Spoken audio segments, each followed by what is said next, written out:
Gagaku emerged during the transition between two eras in Japan's history.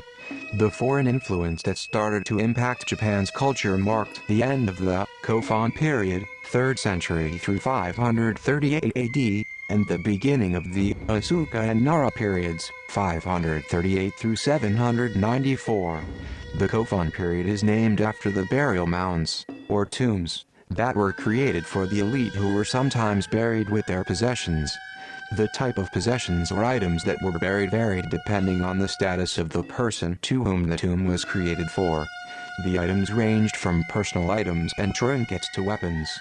The people from this period worshipped Shinto, or the way of the gods in Japanese. The gods, or kami in Japanese, had the powers of nature like the sun, moon, wind, rain, as well as the power of war. Shintoism is primarily concerned with the Japanese people's relationship with their land and the life cycles of the earth and humans.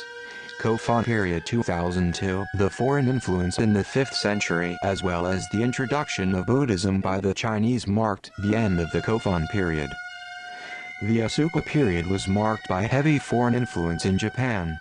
Indian and Korean and Chinese cultures began to change the course of Japanese history. Korea introduced Buddhism to Japan and a pattern of government based on China's government was established.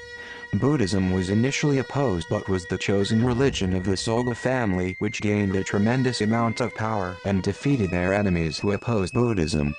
Shotoku Taishi, who was the imperial leader of Japan after the Soga family came to power, gave official support to Buddhism and created a 17-article constitution.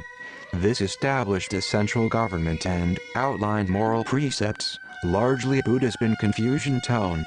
Once the governmental structure was in place, Gagaku music really started to have a larger influence in Japanese culture.